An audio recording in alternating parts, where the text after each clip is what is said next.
Bibisita si Pangulong Bongbong Marcos sa Cebu ngayong araw. Ang ibang miyembro ng kanyang gabinete pumunta na kahapon sa probinsya kung saan tuloy-tuloy ang search and rescue operation.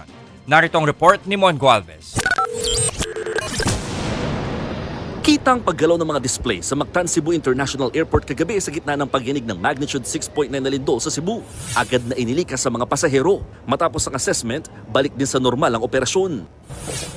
Sa Bugos City naman na epicenter ng lindol, tuloy ang search and retrieval operations. Na-recover ng mga tauhan ng Bureau of Fire Protection sa Central Visayas ang bangkay na ito. Tulong-tulong silang buhati ng biktimang nasawi mula sa guho. Ginamit rin ng Philippine Air Force ang C-130 na cargo aircraft nito para magpadala ng dagdag na rescuers. Mag-aatid din ang BRP Teresa Magbanwa ng Philippine Coast Guard ng emergency medical equipment mula Maynila papuntang Bogo. Umabot sa 36 na doktor, nurse at medical personnel ng PCG ang sakay din ng barko papuntang Bugos City. Tuloy-tuloy ang pagpapadala ng medical supplies at dagdag na relief goods sa Capital Command Center. Pati mga volunteers tulad ng health workers pumila sa Kapitolyo para tumulong sa relief at medical operations.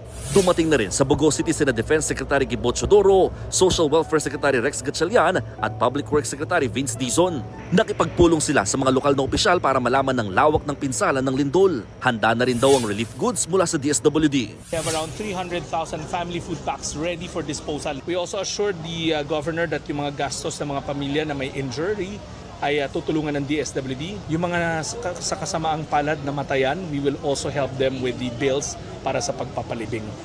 10,000 pesos daw ang ipapaabot na burial cash assistance sa mga kaanak ng mga nasawi. Bibisita raw si Pangulong Bongbong Marcos sa Cebu bukas. Mga kapatid, ako po si Ruth Cabal. Dito tayo sa totoo, dito tayo sa True FM.